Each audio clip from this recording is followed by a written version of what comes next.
Hello Ninka and Wynford, and thank you for the video about relationship and about the boredom that enters into the relationship and what's happening. And I'm totally agreeing with the things and the facts that you put up.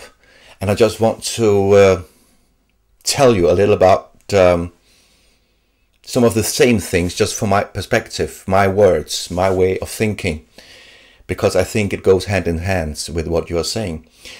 The thing is that I'm a love shaman and a therapist, and I do couple therapy together with my girlfriend, and we do these workshops about going into intimacy, into the conscious relationship.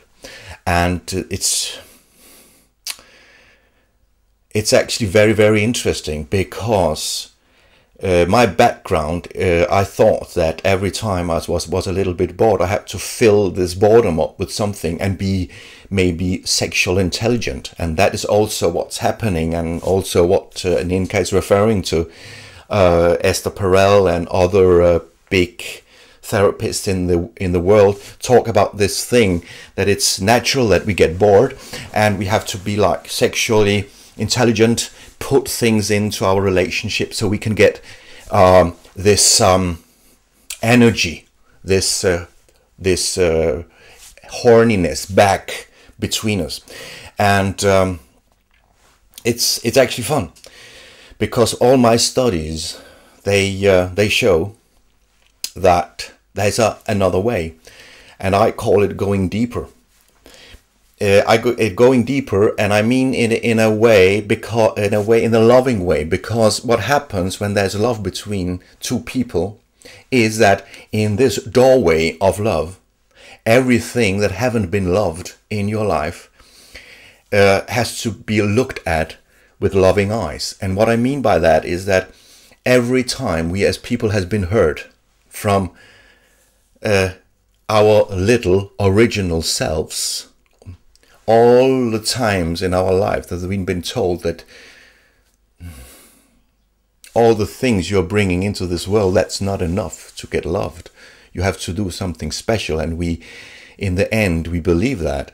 So we have this shell of and a belief that we have to sell ourselves to get love, with sex appeal or with muscles or with money or whatever our trick is to get loved. And we all, as I see it, in every man and woman I meet in therapy, in the back of every problem they have, they are like yearning to come to this love with themselves and with a partner, where they can be totally themselves. So what is happening? We actually forgot the original power of being ourselves, or our original sexuality, of just being the sexual electrifying being. I knew that when I was a little boy and I was standing on the grass and feeling the grass on my bare feet and the wind caressing my skin. This was sexuality for me, just to be alive. But I forgot this power. I forgot this power in my struggle through life. And now I have to fill this emptiness out with something. And that's what we people do. We have to fill this empty gap up with something. And one of the big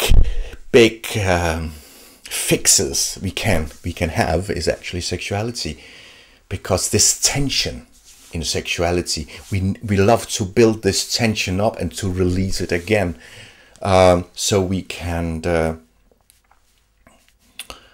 have the energy to take one more day. And so that's what we are doing. We are building up this tension, and we think that this tension is what makes our life interesting. So it has to be interesting to build and full of tension to be in a relationship. And if the tension goes away, we have to be smart enough to build up the tension. So what happens when we really go deep with each other? When we go deep to each other, a lot of things happens. One of the things is that we get bored because what happens is that the tension goes away and we come into a boredom. And this is actually a very, very good place, because on the other side of this boredom, there is the real power. The real power, not of sexuality, but the real power of lovemaking.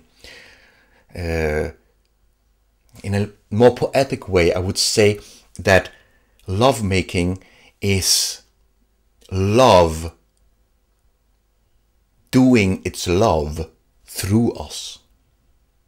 When we let go, when we don't try to force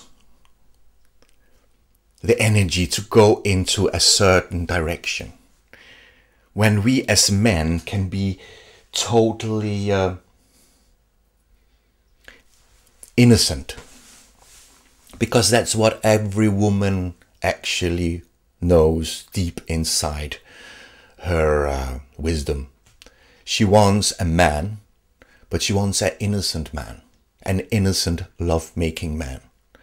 Because in his innocence, he is just there in love with her, making the love going through him.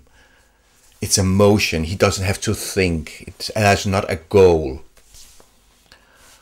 And to get back to that place, we have to let go of our tension. But what does that actually mean? That means that all the things that we have created so beautifully in our lives that can make tension, and we are good lovers, and we are good on this and good on that, and we have all these fixes, we have to let them go. That is actually very hurtful, because that's like letting some of your best friends go. What's there then? Emptiness. And it certainly will feel that way. Emptiness. Like, why isn't there any tension between us? Does that mean that we don't have a good relationship anymore? But don't be afraid. When the tension goes away and the boredom is there in the stillness, you will feel the energy of your cells, of the love that has always been in you and will always be there. You will feel the power of that.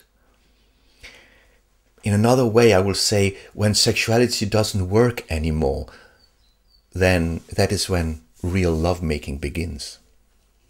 Because sexuality is like a plan our brain made to feel us loved again.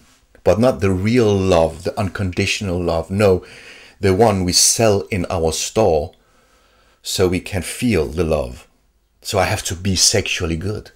So when sexuality doesn't work anymore, then is when it gets interesting. But we are afraid of that because nobody speaks of that. But because what happens is that all the things that we are so afraid of, they pop up in the relationship. All the things that I'm so afraid of showing, because if I show you them, I think you will leave me. I want it all to be perfect. I want the record to play and the lovemaking to be fantastic after a little sip of wine. But to actually destroy the good moment with my feelings, with my sorrow, with everything that pops up. All the hurtful memories that I have contained from I was a little boy, that opens up in our lovemaking. Do I dare to show them to you? When all the things that I have trained to be a good love maker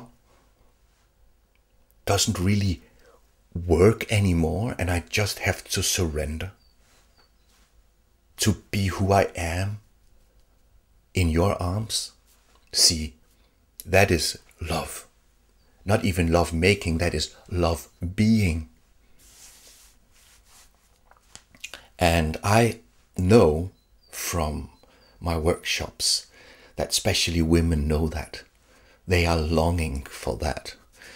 And actually men does as well, but they have a little more hard time to put it into words. To be innocent, to let go. And I really would love to talk more deeply into this, what's actually happening and how does that influence our sexuality, because that's so important for me, especially now when the world we are living in is like going crazy, more or less, about finding solution of how we can, because everybody sees that relationship doesn't work and we have to find a decent alternative like polyamory and things like that. And I don't believe that. I definitely don't believe that.